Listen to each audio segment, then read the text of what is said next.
السلام عليكم خوتي خواتاتي، كيف نتوما؟ لاباس عليكم؟ مزيانين؟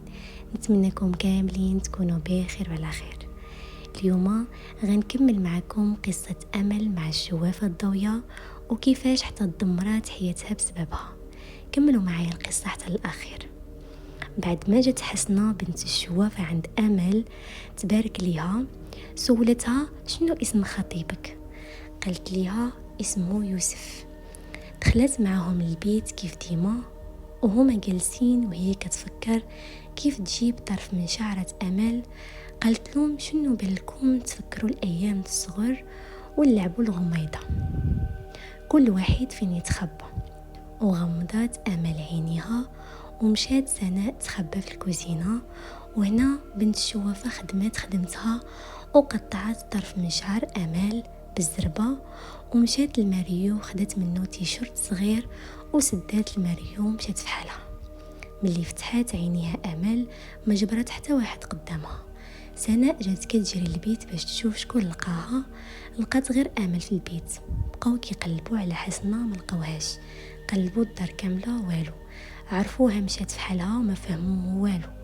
مشات حسنة عند امها وعطاتها داكشي اللي طلبت. مشات شوافة عند العطار اللي كتعامل معاه وخدات داكشي اللي عاد تحتاج باش تفرقهم. دخلت للدار وبدات بخدمتها، صيبات ليهم سحر التفريق وصيبات الامل مرض وموت وداكشي اللي كيتدار. الله يسترنا ويستركم من اللي ما كيخافش في الله. كملات داكشي كامل وربطاتو وعملاتو في قرعة وسداتو، وبالليل مع 4 مشات للمقبرة باش تدفن داكشي.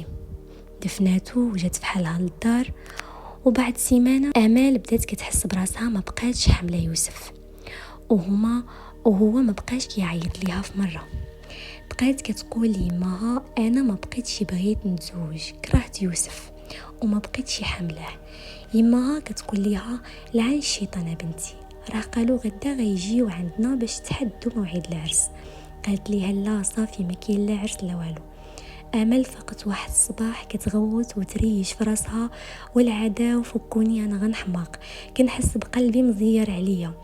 امها كتهدن فيها والو، غير كتغوت. وسناء كتبكي وكتشوف الحاله اختها على غد ليه فقط على نفس الحاله، كتغوت وكتقول لهم خليوني نهرب انا غنحماق. بغيت نهرب وبقات ماشيه وهما موراها عافاك يا بنتين على الشيطان رجعي للدار. وجروها بزز ورجعوها للدار. الام امل عيطات لراجلها وقالت له اجي دابا بنتك حالتها حاله وباغا تهرب من الدار. جا مسكين كيجري مخلوع، جبرها كتغوت وتريش شعرها. قال لمراتو لبس لها عليها نديوها عند واحد الفقيه قريب لهنا. قالت له واخا دابا. وهو يصوني التليفون. امال كانت الام ديال يوسف كتغوت في التليفون. شنو عملتوا لولدي؟ الله ياخذ فيكم الحق، ولدي مسكين غيحماق. قالت ليها الام امال اختي الحالتين اللي فيها هي الحاله اللي فيها حنا. امال غتحماق وحنا غنديوها دابا عند واحد الفقيه. دوروا بولدكم، راه واقيلا شي حد بغى يفرقهم وحمقهم بجوج. قطعات الام ديال يوسف الخط ومشات تقابل ولدها. والام امال لبسات لبنتها ومشاو عند واحد الفقيه كيقرا القران وكيعمل الرقيه. مشاو عنده وبقى كيقرا عليها القران وهي تطيح وتبقى تغوت. قال لهم هاد البنت مسحوره مسكينه، غنسردكم عند واحد الفقيه حتى هو كيقرا القران وكيعرف حتىش من سحر مسحوره به ويعرف حتى بلاصتو. مشاو عنده ودخلوا وبقى كيقرا عليها القران وهي تطيح وتبقى تغوت. قال لي يا بنتي ما تخافيش، ان شاء الله نفكوا كرب هاد البنيته. وقال لمها بنتك مسحوره واليوم نعرفوش من سحر مسحوره به وفين كاين.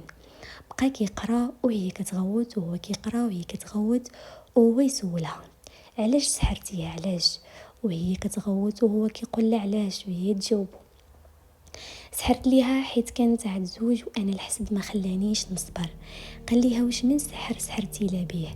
قالت ليه سحر التفريقه والحماق، بغيتها تحماق باش يبقى لي بوحدي. قال ليها وفين دفنتي هاد السحور؟ قالت ليه اذا قلت لك غنموت. قال ليها اليوم تموت اذا ما قلتي ليش فين مخبي هاد السحر. جاب الماء طايب وسخون وقال لها اذا ما تكلمتيش نخوي عليك هاد الماء ونحرقك. قالت ليه صافي انا نهضر، السحر مدفون في واحد المقبرة قريبة من هنا. قال ليها زيدي توريها لينا، ومشاو معاها. وسبحان الله امال بقات ماشيه حتى وصلوا لديك المقبره، وهي تمشي نيشان البلاصه اللي مدفونه فيها القرعه، وبقات كتحفر وتغوت وتحفر وتغوت حتى جبدات القرعه. عطاتها الفقيه، والفقيه قرا القران عليها وقال بسم الله وفتحها. وملي جبد داكشي اللي فيها لقى شعر امال وطرف من تيشورت ديالها وورقه مكتوب فيها يوسف تفريق بعد مرض، واحد الورقه فيها امل تفريق مرض حزن موت. وهي الام ديال امال تعيط الام ديال يوسف وقالت ليها جيب ولدك دابا واجي عندي المقبره اللي قريبه لينا. جابت ولدها وجات كتجري، وراها الفقيه القرعه وشنو فيها، وهي تقرا اسم ولدها يوسف تفريق بعد مرض. وبقات كتغوت وتبكي، شكون هاد المسخوطه اللي بغات تخرج على ولدي؟ داهم الفقيه عنده كاملين، امال وامها وباها ويوسف والام ديالو. وداك السحور كب عليهم واحد الماء مقروء عليه القران وخرج لبرا وحرقهم ورماهم. امل سخفات ويوسف سخف. دازت ساعه وهما غايبين، ملي فاقوا قالوا ليهم فين حنا؟ قالوا ليهم الحمد لله على سلامتكم، ومشاو في حالهم للدار. داك النهار دوزوه فرحانين. على غد ليه في الصباح فقد الشوافه باش تمشي عندهم تشوف واش داكشي قضى معاهم، وهي تكحش من رجلها وما بقاش كتحركهم. بقات كتغوت على بنتها، بنتي ما بقيتش قادره نحرك رجلي. بنتها عيطت الاسعاف ومشاو للطبيب، دخلوها عملوا لها راديو، خرجوا ليها تحاليل، وملي عملوا ليها سكانير قالوا ليها جاك شلل في رجلك وعمرك عتقدر تمشي. بقات كتغوت وتبكي، وعطاوها كرسي وجراتها بنتها ومشات في حالها للدار. بنتها قالت ليها هادو غير الذنوب امال خرجوا فينا وربي خلصنا.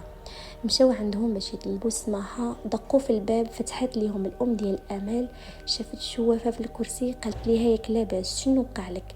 قالت ليها حتى ندخلوا للدار ونشرح لك. قالت ليها فين هي امال؟ وهي تخرج امال لابسه بيجامه ومقاده ومتوله، وبقاو مصدومين كيفاش سحرنا ليها وهي باقه على حالتها.